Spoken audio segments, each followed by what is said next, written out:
C'est une action organisée par Attaque sur l'ensemble du territoire national qui cible Amazon. Alors Amazon la société, mais Amazon et tout ce que ça représente, le capitalisme prédateur, financier, sauvage, sans règles, etc., qui abîme la planète, qui abîme les salariés, qui pratique massivement l'évasion fiscale. Amazon, par exemple, n'a payé aucun impôt en Europe en 2021. Elle a fait, cette même année, où elle a payé aucun impôt, elle a fait 10 milliards de bénéfices. Voilà, elle n'est pas la seule, mais elle est emblématique, représentative, comme je le disais, d'une forme de capitalisme sans règles, prédateur.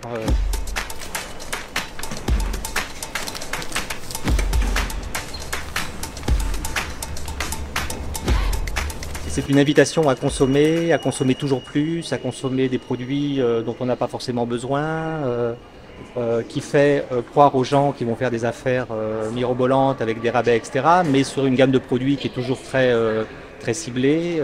Voilà, c'est la surproduction, surconsommation. L'empreinte carbone d'Amazon est désastreuse. Aujourd'hui, en fait, ils utilisent 80 gros porteurs pour acheminer leurs colis. Ils visent 200 avions en 2028. C'est aussi beaucoup d'artificialisation des terres, avec des entrepôts gigantesques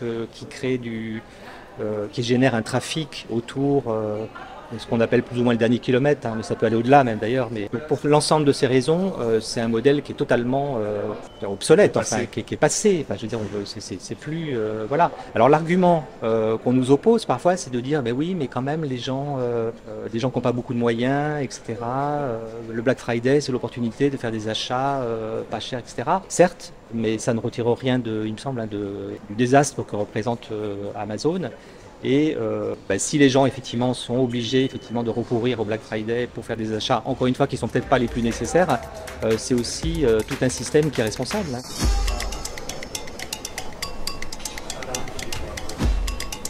Ça va pas changer grand-chose, mais voilà, il y a peut-être un impact sur les réseaux sociaux, il y a de l'image, et puis on est avec les camarades.